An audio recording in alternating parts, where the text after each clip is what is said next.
It's like anything else. If you don't understand something, you tend to be scared of it. When you're a little boy or a little girl and you're learning mathematics. But when you look at them and you understand that maths are logical, and spiritualism is logical, and you get an understanding, then it's a wonderful thing. And it's a little bit like that, really. It's getting an understanding of things. But our religion, to me, is everything about proving, basically, that there is no death.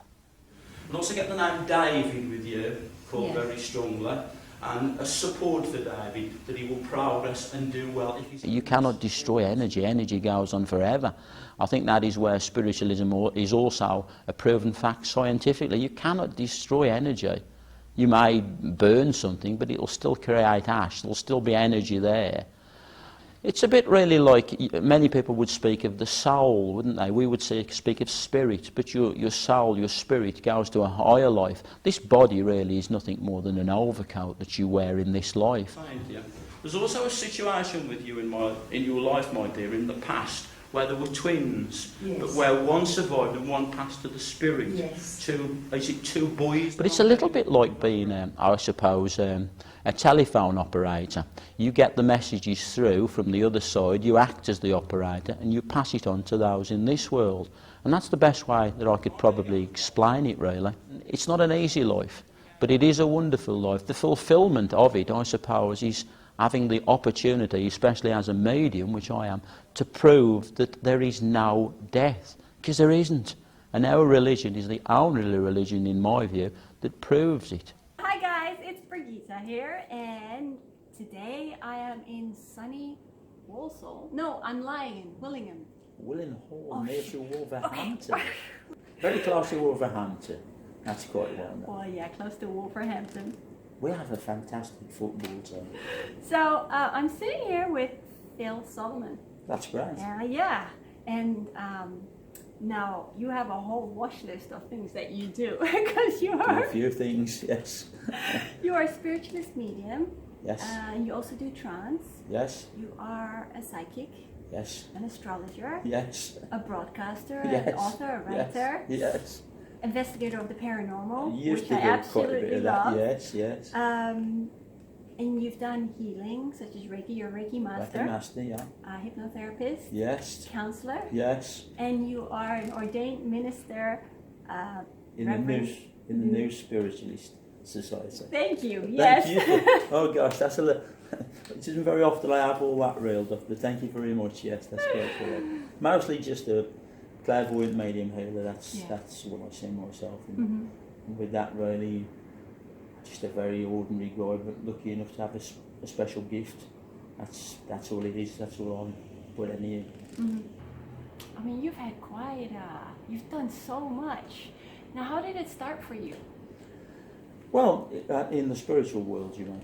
Well, when you were a kid? Oh, when I was a kid, well, I was born into it, really. My mother was a very well-known medium, top medium, and also our president of the local Spiritualist Church in the next town, which is Darlaston. She was church medium, teacher, and all that sort of stuff. My father was very involved as well, committee work and all that sort of stuff. And my grandma, before that, had been a founder member of sort of getting spiritualism going in this area. So I was born into it, really. So my first memories really are sort of listening with my big ears, going to all the stuff they talked about, home circles and that. And it scared the life out of me sometimes, but it placed the interest there. But yeah, I mean, I didn't think in those days that I would go on to do the work. You know, my dad was also very involved in rock and roll, you know. Like and you? I wanted to be, like me. I wanted to be a rock star. I didn't want to be a medium in those days.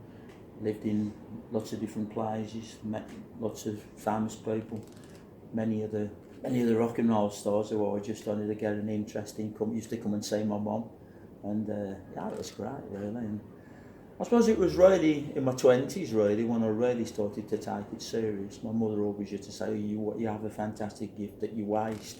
Yeah. But you have other interests, don't you? When you get to be about 15 to about 20, there are lots of other interests. And but then I took it on seriously, and you know, my mother trained me. Oh, your mother trained you? Yeah, well, I suppose the obvious route for me, really. I mean, You know, she was friends with people like Del Robinson, you'll have heard about, lovely Del, Gordon Higginson and all those people. You could go to those people and get great training, but obviously I might be a bit biased, but I mean, I think no one could develop me more than my own mother, right? And my father as well, but of course as well I had lots of, I mean, it's all workshops today, isn't it? But in those days it was going along and sort of gaining experience alongside people. Which is great. Sitting in circles till you were ready, until, you know, the person who was leading you along that path would say, well, you're about ready to start working as a fledgling, and then go and do a little bit of mediumship of that nature. And that's how it rolls. I'm getting quite old now. You're not old. You're only as old as you feel. Can't remember back to those days. But as a kid, yeah, I always saw things. Yes, I have experiences that scared me sometimes, and you don't really understand it. Right. You know. You want one? Yes, well, I do. I suppose I'd be about 7, and we were staying. Mum and myself and my cousin were staying in North Wales at this place. It was very close to a castle. We used to walk up regularly. And then when I was about 8 or 9, something like that, all around me I had the experience of a battle going on. Now, strangely enough, my mum didn't pick up on it, but I was there. I could hear the horses screaming and arrows whizzing around me and people being killed all around me. I couldn't see anything. It was just all around me. And I used to have experiences like that that scared me, you know. But come to understand it now, it's just because I didn't know how to sort of handle it, you know. My mum closed it down when she said something was scaring me bad. So that's another thing that worries me about a lot of young people. If you go back to when I was a young man, you know, you're in Willinghall today, and Willinghall maybe had, well, she probably had my mother or a couple of other mediums, and that was it, you know. The same in the next town, Wolverhampton, you might have 3 or 4. But today, every street's got 5 or 6 psychics. And that worries me a bit, really, because I don't know, I think maybe they believe that they are, or they want to be, but I just worry that, you know, people are not really seeing the old mediumship that was amazing and real, and the psychic side of, you know, maybe reading the cards, or it has a place. I'm not want to knock it, you know, but. And what is the same with healing, especially Reiki? People do it in the space of a weekend. Well, I didn't do that. Well, you can't. You can't. I studied Reiki for about 5 years, you know, and that's fast track. But, you know, I know what you mean. I understand. We've all seen the courses where you can go and do, you know, 1 week or even a day, and you walk away with a certificate. But it's the same in healing, isn't it? And then even things approaching mediumship. It's a bit frightening, isn't it, really? You know, anyone can issue you with a certificate. That's true. But no one make you a real healer or a real medium. Now, you were described by the late Professor Hans Holzer, and for those that have never heard of him, he was a paranormal researcher, and he wrote about 120 books. More than that. On ghosts, the supernatural, and the afterlife.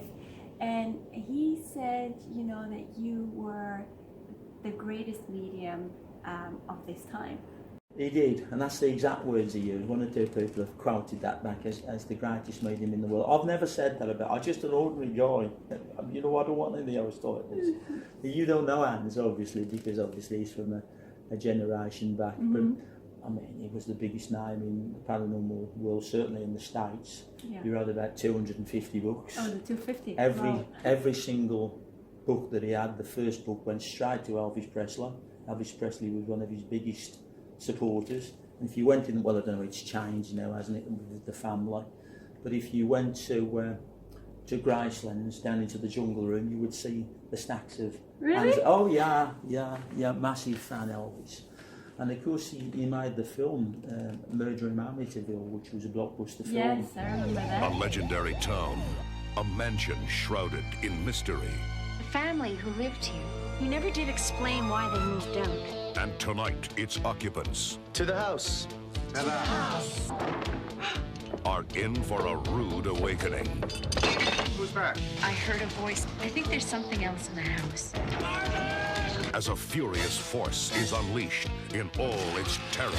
He's here. I can feel him.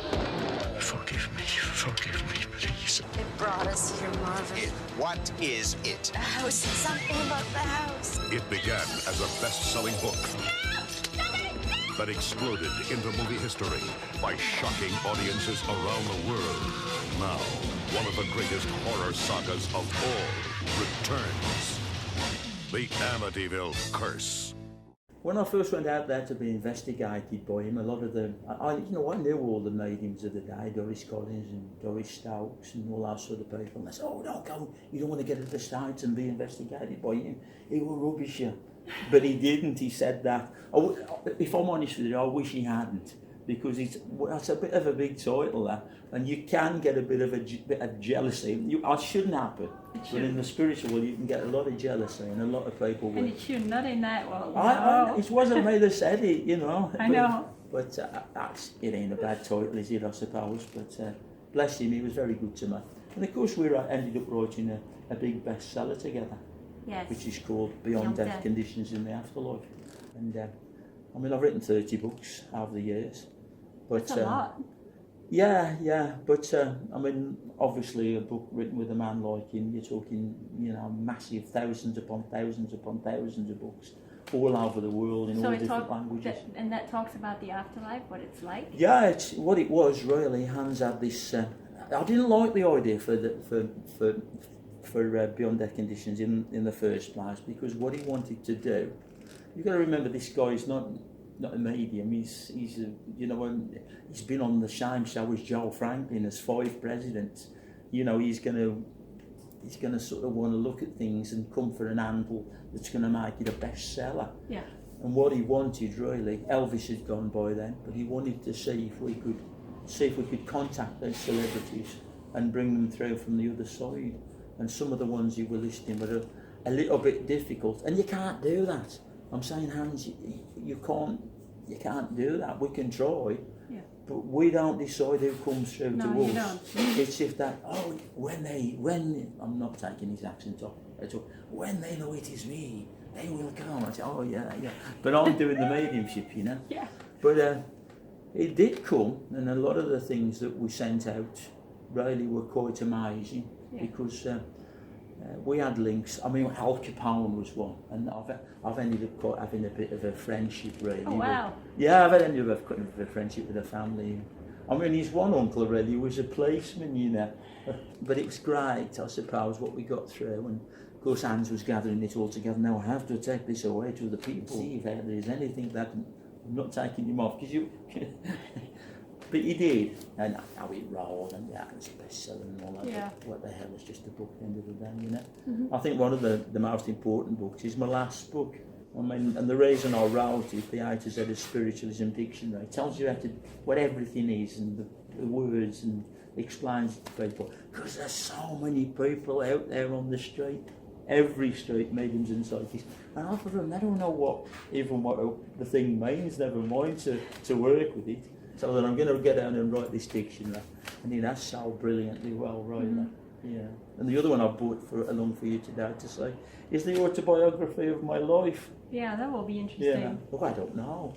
Did quite well, sold a lot of copies, And of course I had a nice foreword in there from Derek Akora, who's a medium. Mm-hmm. Me and Derek were, I think, probably in more recent times. I know you've done some interviews with my great friends, the Robinsons. Yes. Love that family, wonderful folk. Mm. And of course, Del was very involved with Doris Stokes. Okay. She was probably the first one to do mediumship on telly. But our 20 years apart, and me and Derek were probably the first. Granada Television, you've probably never heard of it, Granada Breeze Television. No, I haven't. Quite big in Manchester, and yes or no? You're right. I'm sure Derek will agree. Yes, I do. Good. So basically, Dawn wants to know if they're okay. Yes, of course they are there. As we get the vibrations, they're clearly there, aren't they, Derek? They are. And can I just say, forgive me, Philip, but can I just say also to you, Dawn, I'll say it with love and respect, your lovely uncle, was he connected to a gentleman called Jim, James, or Jimmy? Not that I can recall. Who was that gentleman that's now resident over there? I don't recall the name. Yeah, I get that very strongly. But I also, can I say to you, please, with the lovely uncle, conditions when in his physical, I'll say it quickly, did he not suffer, please, with his the hips and the walking, and also lower abdomen? Yes. Yes. Right, Yes, okay. I'm picking him up here, you see. I'm really sorry, we've run out of time. He's fine. Jack, it Dawn? was known as Jock. Positive evidence. Thank you. He went to work for Mouse Wanted, and I went off to America for a while, and we both did very well. I'm sure he's got a lot more money than me, really. Getting books doesn't get you no success, but I ain't interested in money, really, and things like that. You know, I've done a lot of things since, and occasionally do a big show. Yeah, you do. You know, if there's some sort of charity that we can link it around. And you're in my spiritual home at the moment, ye old toll house, in West Midlands. I know, apparently it's haunted, as you say. Oh, mate, that was absolutely certain fact of that. But I'm here once a month, you know, and it's just great, really. And you know, I think you have to book up months in advance. Also known as the agony uncle, right? Oh, You- yeah, yeah, I because know you wrote columns. Yeah, I know what you. That's about 8, 9, 10 years ago. But Is it? I know what you've done your research on me, haven't you? I was the Yes. first. The Wolverhampton Express and Story. So it was the biggest regional. Well, it is the biggest and was the biggest regional newspaper in the UK. I think a lady lost £500,000 on a TV programme because everyone says the London Evening Standard, but the story covers a massive area in the Midlands. You wouldn't know that, but it does. Into North Wales, Telford. It's a big newspaper. Yeah. And they decided that they would decided that not a column. They would give me a page. Great. A page. Philip Solomon, the psychic agony uncle. I just get hundreds of letters in every week, and yeah, I suppose that made me quite well known, you know, in this area and farther afield. And I suppose it was quite a big thing. That the first time I think that any major newspaper had done that. I mean, I went on after to work for Taika magazines and Taika Bright newspaper magazine group. Yeah. Psychic News, Psychic World, Great. for those over the years. But it's interesting you pick on that one because it's a bit of a one-off, isn't it, really? And I don't think it's ever happened since, neither really. Columns, but not a page. And I think initially we'd signed up to do. I think we'd signed up to do a 6-week trial, and I ended up there for about 8 years. That's great. So it was Fun. good. Yeah, I'm glad you asked me about that. One of the questions I know is what's the difference between a ghost and a spirit? Oh, it's a totally different thing, isn't it? It If you is. had something walk across here, an image now in front of us, it could be a spirit, it could be a ghost. Yeah. That's a strange thing. We say that image walk across there every night at 7 o'clock. Right. Well, rather than that being a spirit, that's more likely to just be a replay in the ether. Like of a memory of a past thing. That's what ghosts are mostly. It's a good question because I think a lot of people don't know the difference. No. You know, they think that a ghost and a spirit are the same thing. Gosh, it's simple, isn't it? It's just a replay, really, of the past, the ghost, I think. And a spirit is the continuing energy, the life force that carries on to the higher life and can come back and visit us at other times. But if it is a replay of a memory, aren't they still kind of stuck here? Isn't that a fragment of a soul, or is that? Well, I think it can be. I think it's more like just a memory that's. I can't give a personal view on that really, but I think the buildings that we're in absorb our energy. And if that lady who walked across here with the tray in her hand was very happy, and you know she used to like to maybe go to that window and look out. If it's something lovely and pleasant, it'll imprint into the building, into the fabric. And people who are sensitive, like yourself, you are, and people like yourself, you know, they will say that. But it's not the same thing, I don't think, as if a medium or if you're medium No, that yourself. would be completely different. If what we call a build-up, that spirit, you know, that spirit stepping forward, the continuation of the life force that goes on forever. Yeah, but spirit would feel like love, whereas a ghost can feel, a memory fragment could feel very cold. Yeah, I mean, and both. I think it depends how the sensitive feels it, how it comes forward for you. I always feel quite warm when I'm working as a medium, and I feel an energy. I feel them Yeah. quite warm. My wife, who is very much my balance and my manager for many years, is very down to earth, but she always says, "Oh, I always feel really cold when you're doing work with spirit." You know, I always feel very cold. You know, that's how I feel it. And you asked about something in between. I think, do you mean like people who've not gone over? That's right. Yeah. Yeah. So when you do like paranormal investigations, Yeah. what have you come across?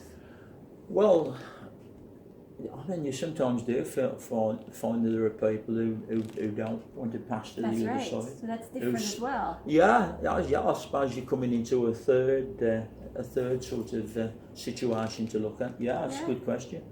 They do. And me personally, if I'm ever worried, I don't really do much in the way of paranormal investigations. Really, I just don't want to do that anymore. But you have. Yeah, gosh, for years and years, and you've moved on. But I've been places and I've seen and linked with lovely spirits who've sort of come on my vibration. I said, what are you doing here? Yeah. I would just sort of say to them, you know, well, what are you staying here for? Wouldn't you sooner be with those who love you on the other side? Mm-hmm. And then sometimes they'll say, yeah, okay, I'll think about it. And other times, oh, Philip, thank you so much. And other times, they may be perhaps of a rather coarse nature and tell me they go away in an ungentlemanly way. And if they do that, there's not very much you can do about it. No. They have to make that decision that they want to pass over. Maybe their wife or their husband or their links, their homes. So it amazes me how people haven't gone to their homes when they've gone onto the other side, you know. Yeah. Well, we have to go in there and sort of say, come on now, you know. There's this lovely couple moved in with this little baby and you're scaring them, you know. Yeah. This is not yours anymore, you belong somewhere. Ah, it's my home, you know. Come here, let me talk to you. And invariably, hopefully, and with God's blessing, they will pass to the other side. Yeah. Does that answer your question? It does. Good. It does. When manager Paul Johnston opens up his 15th century pub restaurant in Shifnal, Shropshire, even though there's nobody there, hello? He feels somebody is. This building is very spooky indeed. There are reportedly 4 separate ghosts that haunt the building, and in actual fact nobody will stay in the building on their own anymore. And at the Grand Theatre Wolverhampton, staff accept that the dead still walk. Everybody who works the Grand Theatre has got a story about the ghost. Everybody has heard something or seen something or has felt the presence, so it really is affecting the whole building.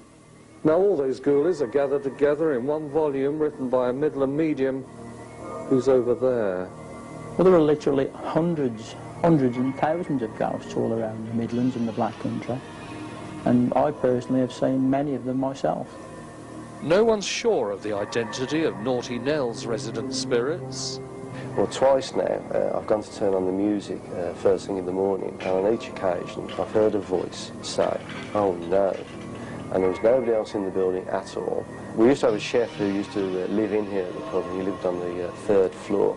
And one night he got up in the middle of the night to go to the lavatory, and on his way back, in the room next to him, which was empty, there was a figure standing in the window looking out at the street. But at the Grand, they do know who haunts them when there's no one else around. Percy Purdy, and he used to be the theatre manager.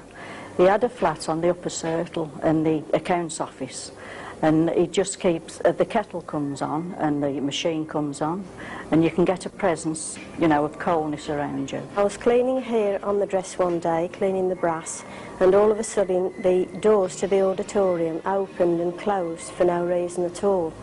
And also I heard cups in the coffee bar being thrown and broken. Philip Solomon's book also tackles the burning issue of tuning in to paranormal activity.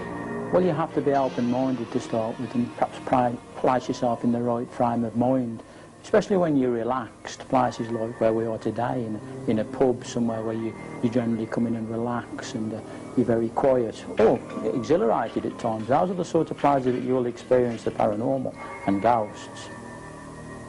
Bit spooky, eh? John Yates, Midlands Today. Why did you choose this path? This pathway, well, because I could see I wasn't going to be a rock star. No, that's not probably true. I think I could have done it, really. I'm a pretty good singer and a pretty good musician. No, it finds you. No, that I'm joking really. It finds you. I think I found that more and more people were sort of saying to me, you know, you should be doing this work. And I think particularly when Mum, I'll probably be in my 30s when Mum passed over. And I really sort of kicked on with the work then. I mean, I've always been a medium. I could always do the work when I was a little boy.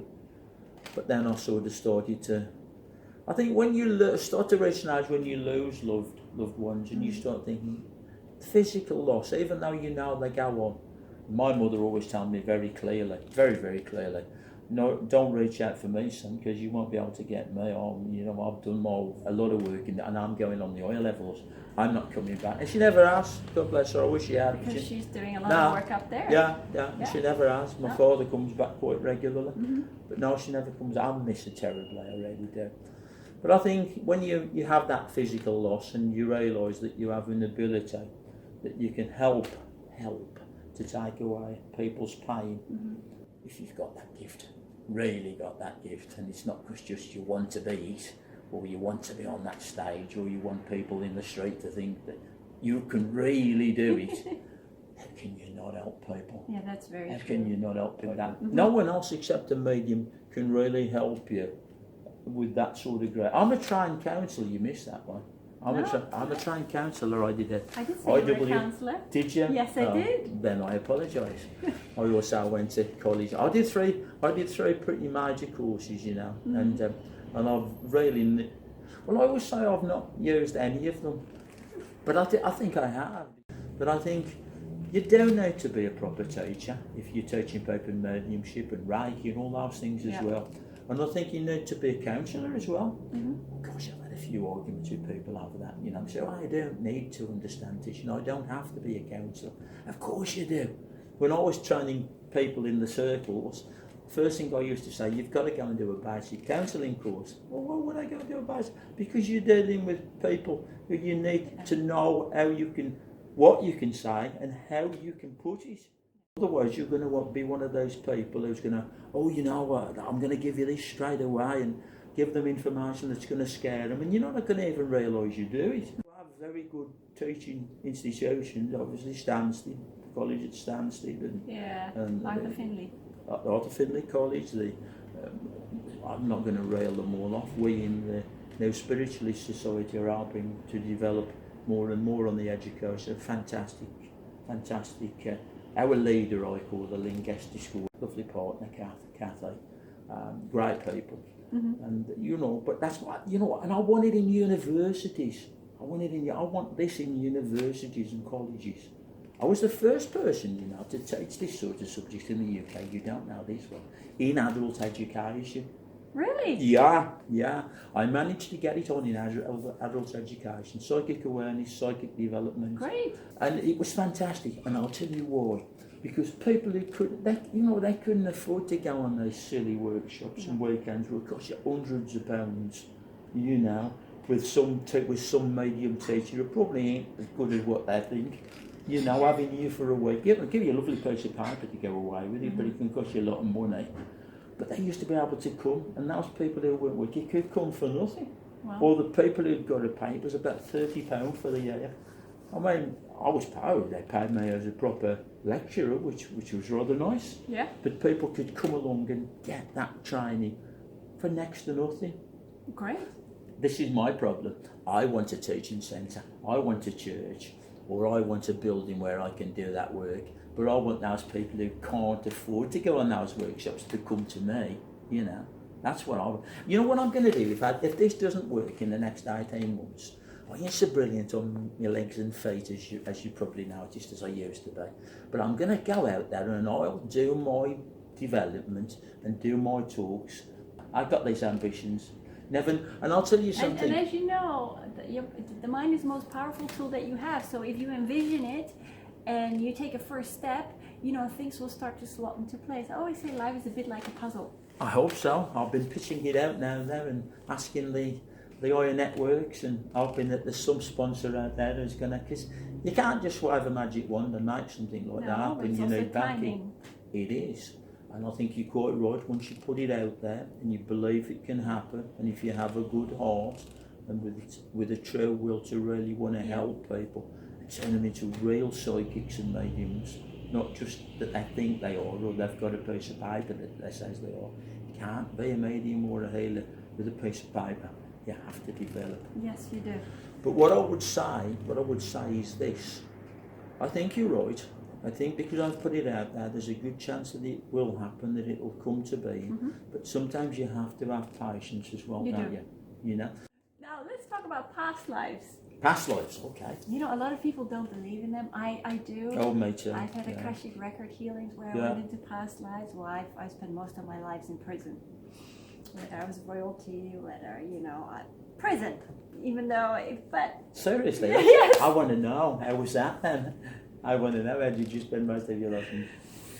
Well, apparently when I was from royal blood, and I just was ahead of my time, and I was there for the people. Yes. And I think it was in France. I was told it was in France, and there were people that did not agree with me. Yes. And so I was thrown in prison. I also got poisoned by someone with, what do you call it, rat poison, slowly. Oh gosh. Yeah. My past lives are quite boring, really, to be quite honest, the ones that I know of. You know, but there you go. You were a Viking? Yeah, I was a Viking in a past life. And I that is really interesting because the two styles, I've had it through hypnotherapy and I've had it through spiritual, looked at through the spiritual way. And both times, the people who did it with me came up that I was a Viking in a past life. Great. And both well, not exactly, but the one said that I'd died in water. I thought, water, that's possible for a Viking. But the other one had said to me that I were landing in England, the Norwegian Vikings. Yes. Or Scotland, was it? On that coast, you know. And that I'd been hit in the shoulder with an arrow, gone into the water and drowned. So I didn't get onto the beach and do all that looting, and it's not fair, is it? And running off with all those jewels and what have you. So, and then the other ones are very boring, really, very boring lives, you know. Like what? Oh, I was just, I worked as like what they call a footman. I was a footman in a past life, working for this quite well-to-do family. And then twice I've been, I suppose what I would have expected really, like a religious role, a monk. Was a monk in another life. And I've been a nun. Oh gosh, we might have met each other. Yeah. And then another one I was, well, what could you call it really? I suppose a person really more or less living on the street really. Like catch lifers, and that was only a very short one as a young lad, you know. I've always, strange enough, I've always been the same gender. So maybe I've got that to come. I don't know, you know. I think we have many past lives. Yes, we do. That we only really can sometimes get a little bit of a tap into, you know. But it's an interesting subject. I have to say, for me, past lives are a reality. I mean, I'm a past life therapist as well. But we asked regressed many people. Oh, wow. Well, we ask for the lessons prior to when we are born, for the challenges. Yeah. And then we come here and then we just deal with it.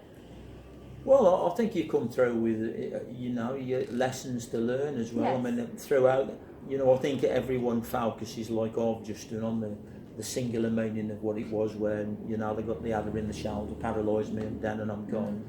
But I mean, there would be lots of other things that guy would have come through in his life. He's left his homeland.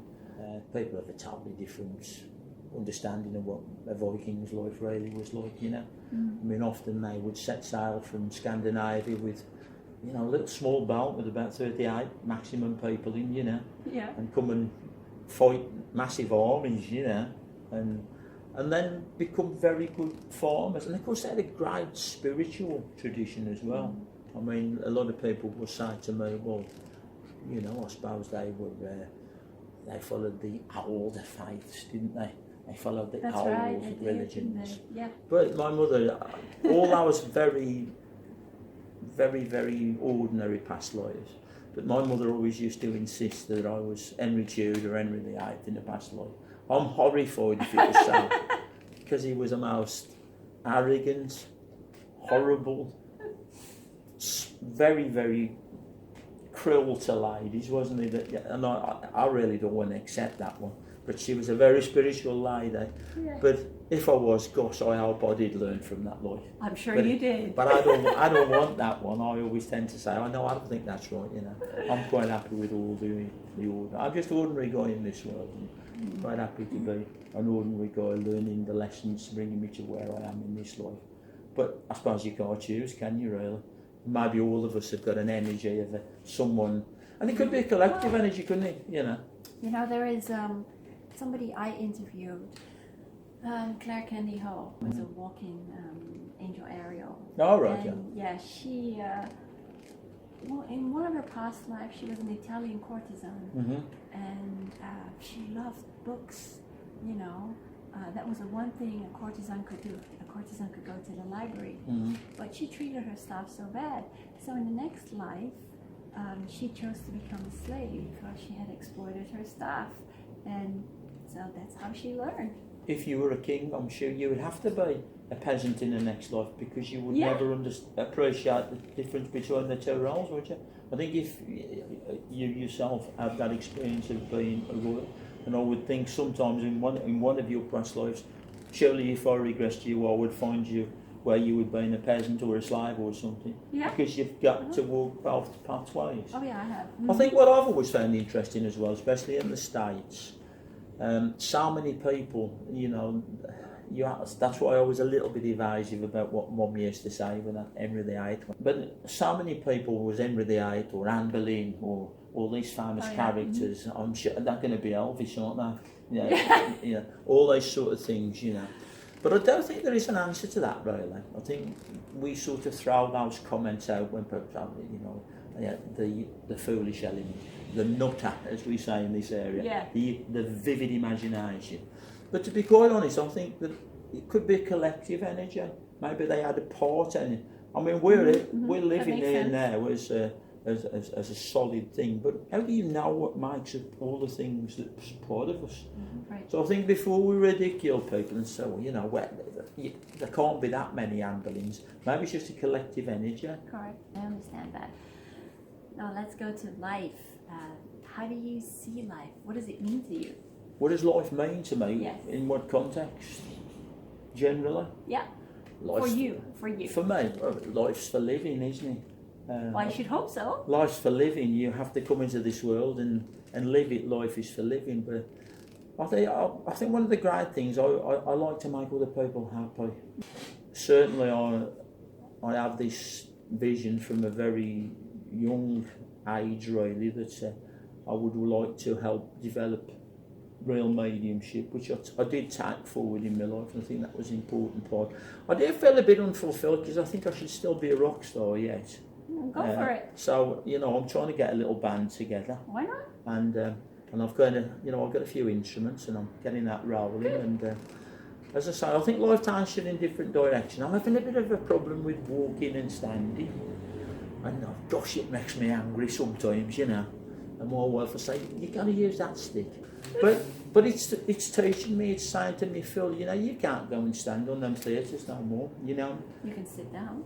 I understand what you're saying, yes, you could have a nice chair and do it like that, and maybe you could, I suppose you could, but if you were to see me working, I like to be all over the stage. You know, I like to come over and reach to one side and reach to the... I'm very, very agitated when spirit take me over, but, you know, overshadow me to do me clairvoyance. And I find it very hard to just sit in that chair, you know, but yeah, I suppose you're right. But I'm looking at it in another sort of way, and I think, well, they're saying to me now, you know, you'd be able to do more of your teaching. You'd be able to do more of your circle work. I'm not writing now more books, and yet I would like to maybe write this book about really how you can learn to develop your mediumship and your healing and do it on a budget that's going to cost you next to nothing. I think that's great. Some people are blessed that they can go and do all those lovely workshops with Jackson or Gerard Thompson or Mr. Smith. And good luck to them. If they got that money, to that hundreds of pounds, good luck to them. It costs you a lot of money to become a medium today, going through the traditional training. It really does. A book that you can develop all our skills properly in a sensible way and do it when you're ready on a budget But I kept telling myself, it's too much work, I can't do it. I Yes, get you can. pressure. Maybe you're right. I get pressures from above to do it. And your life changes, it comes in circles. But what is my next thing? Oh gosh, Yes. who knows what's just around the corner? Well, I you've don't got know. Spirit Seeker next year. Yes, I've agreed. First time for 5 years. Are you teaching as well? I don't know what's exactly been. I imagine so. I imagine I should be taking some. Now that's Spirit Seeker is great because you go. I think it's about £169, £170. You go away for the whole weekend. You've 4 got days. 4 days. That's even more, isn't it? Yeah, I forgot that. Yeah, you get all your food supplied. You get lots of lectures. You get to see demonstrations from leading mediums. You get workshops. I don't think there's a shadow of a doubt that I'll be doing some workshops. That would be great. I haven't done it for a few years, and I'd rather not go into details. It's not that I've not been offered the chance to do it with other organisers, but I've said no. If you're really serious, how should you connect? Well, just when you're at home. The other important thing is that you've got to learn how to open yourself and how to close yourself down. You need to open yourself in prayer with protection and ask for Spirit to come through. And wherever for me personally, I always teach wherever you perceive to, when I was teaching, whatever you perceive to be your God. No higher force going to protect you than that. People say, well, what about atheists? Then think of something good in the world and attune that. And if you can't think of anything good, go away. You ain't ready to do this work. Yeah, that sounds harsh, doesn't it? But that would be it. You open yourself properly and collectively. You always work for Spirit. Give what you get if you're going to give it to someone else. If you're asking for information to come through to yourself, take it on board and consider it. If it's coming from the first or second level of existence where our loved ones are, remember if you didn't listen to them when they were in the body, then they're probably saying the same things to you that on the other side. You don't have to just be guided by them. If you didn't listen to Mom when she told you, be careful of those fellas, they'll lead you astray. She's going to say the same things now. But you're still going to live life, aren't you? Yeah, of course. And at the end of it, you must learn to properly close yourself down. Because that's a big thing for people. Finishing a little prayer and saying, this has left me now, I want these energies to go away from me. You can't just do it.